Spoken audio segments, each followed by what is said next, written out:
Hello everyone, you're watching In Case You Missed It, and this is what happened in round 18. Well, we start with the Giants, and they're certainly shaping as a serious threat after a big win over Port Adelaide on the road. GWS has now won 6 of its past 7 games and moves into 6th place on the ladder. Now, the Giants were all over the power early, and the signs looked ominous for Ken Hinkley. But with a top 4 spot on the line, Port Adelaide kicked into gear. Charlie Dixon leading the charge with 2 third-term goals as pressure mounted on the Giants before three-quarter time. He could have had a long shot, big tackle. It could be a goal-scoring tackle. The half advantage. That's a natural play. Robbie Gray on the siren. He was cutting it fine, but it is fine. Dixon's third for the game cut the Giants' lead to 10 after the final break, and with tensions running high in the game in the balance, Giants defender Heath Shaw was pinged for deliberately rushing it behind in what was a controversial call. Chad Wingard, though, couldn't capitalise, and it proved costly. Zach Langdon once again making it count at Adelaide Oval as the Giants continued their revival. Doesn't take a fourth. Centering ball instead. Oh, Langdon just brushed them aside, and they have asserted their authority here. The Power certainly feeling the loss of ruckman Paddy Ryder. They were smashed in the clearances, 53-29. All right, moving on to the match of the round, and Zach Tuohy has kept Geelong's finals hopes alive, kicking a goal after the siren on Saturday night to put a dagger through Melbourne's heart. The loss leaves the Demons devastated and without a win against a top 8 side for 2018. The D's were in the box seat for most of the match. Cats fans frustrated as Melbourne edged out to a 23-point lead at the final break. But the Cats weren't done with. Tom Hawkins celebrating his 30th birthday in style as he led the charge. Second, third attempt, picked it up. Goal number 7. Can he bend it back? Yes. Oh, what about this game? 7 goals to Hawkins. The D's tried desperately to hang on. Jay Kennedy-Harris missing the chance to seal the victory. Irishman Tuohy the hero. Here they come, the Cats! Tuohy!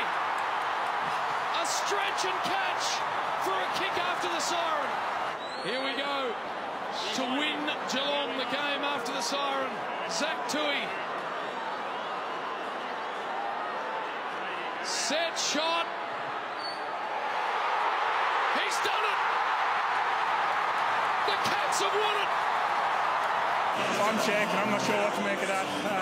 Incredible game, they're a tough side, but yeah, that's nice. You've been telling them for years to get you forward. It's not hard up there, they make it look so much harder than it is. It's an amazing feeling. Yeah, no, it's... The Cats once again finding a way to win. The Demons letting slip a golden opportunity to move into the top 4. Oh, clearly they're shattered.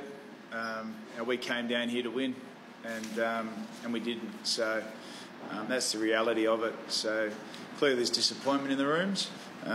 We need to learn from that. We need to be better than that. I think we're past the point of having admirable losses. We want to be a club that starts to win and win these type of games. Heartbreak for the D's, but what a moment for the Irishmen. And speaking of Europeans, our great game of AFL was trending in the United Kingdom and Ireland on Saturday, but it had nothing to do with Tuohy's golden goal. Magpie Scott Pendlebury got a nice assist from a pesky pigeon in the middle of the MCG against North Melbourne. The great teamwork got recognised far and wide. How good is that? The skipper also saw the lighter side, posting this on Instagram and tagging Melbourne Zoo, no harm, no foul, Pendles. We agree, play on, the correct decision. Well, party tricks aside, the Pies went about their business in ruthless fashion to smash the Kangaroos by 66 points. Brodie Myercheck set the tone with 3 opening term goals. Jordan De Goey also in brilliant form with another 4-goal game. This strike snapping any remaining Roo resistance. But it was the tackle count that truly told the story. An 83-47 gap emphasised by this Howe pile driver. Oh, there is a cracking tackle. Boy, that was like a couple of semis clashing.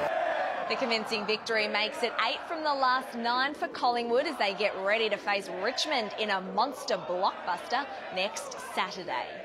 From hot pies to the red-hot Suns, and Gold Coast has pulled off one of the biggest upsets in recent memory to triumph for the first time against Sydney at the SCG. Facing a 29-point deficit at quarter time, it looked like the sun had already set on any hopes of a win, but someone forgot to give the script to Lachie Weller and Aaron Young as they led the charge back into the game, propelling the Suns to a famous victory.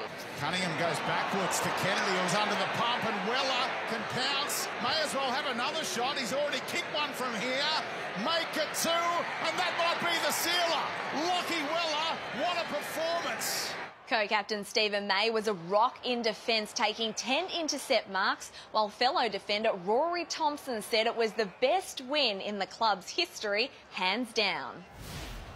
On the flip side, the Swans were very, very cold. In fact, never before had they been kept goalless in consecutive quarters at the SCG. That is, until Saturday afternoon. The loss a huge dent in their pursuit of the top four. Coach John Longmire understandably unimpressed after the match.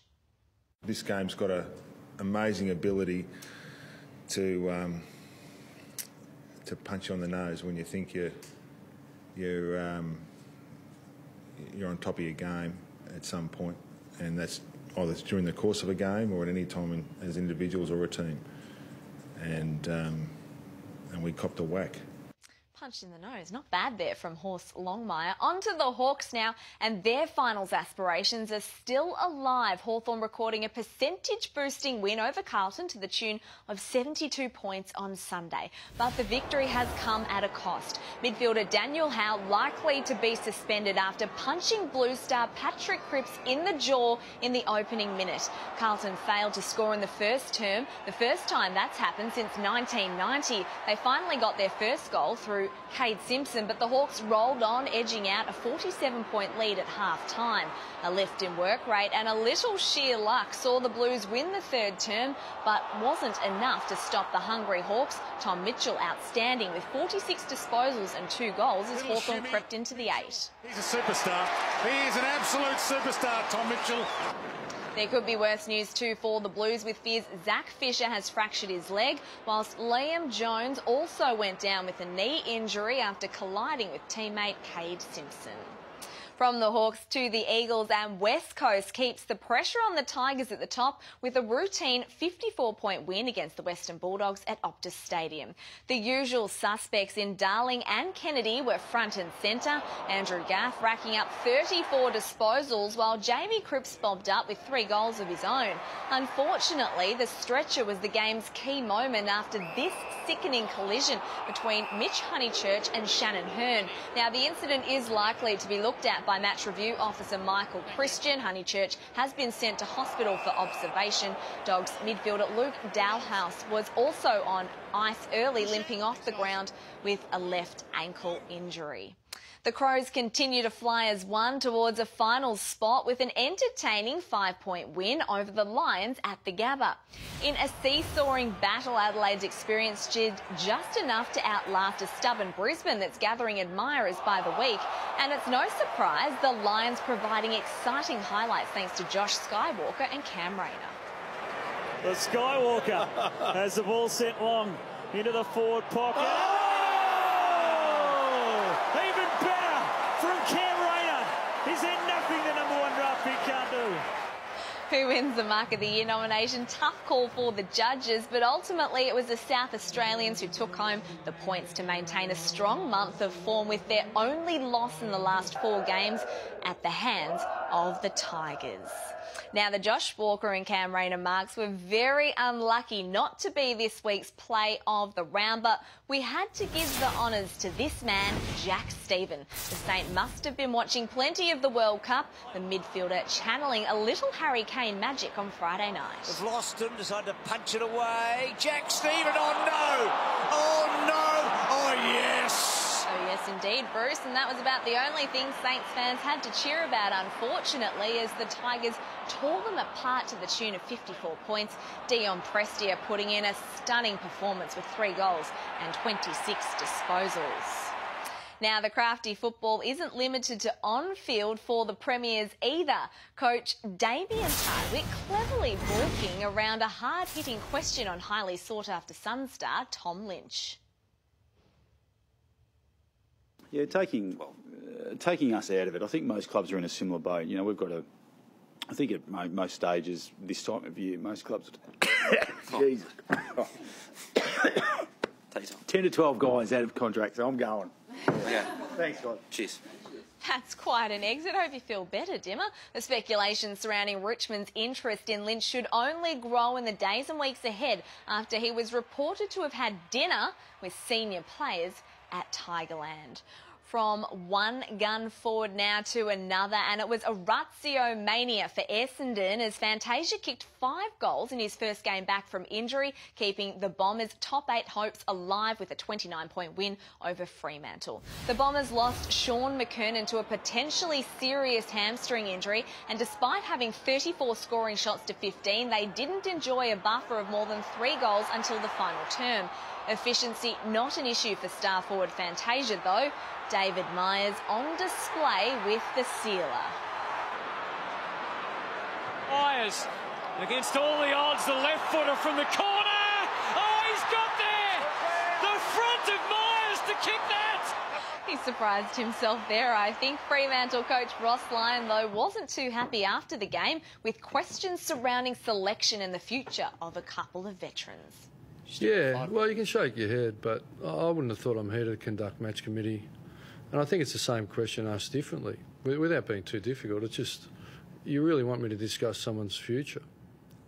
No, sorry, I was talking... No, at the back. So I'm here to discuss the game and individual performances, but I think it's unrealistic that you think I have selection for next week. It'd be disrespectful to everybody.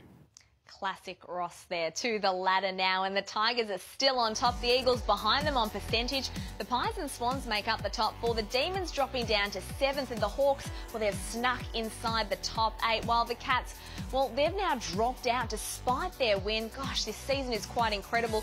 North, Essendon and Adelaide all on 36 points. It's very tight around there. The Lions and Suns both have 4 wins for the year. The Blues, though, still on the bottom. And that's another episode of In Case You Missed It, done and dusted. Thanks so much for watching. Enjoy your week. Can you believe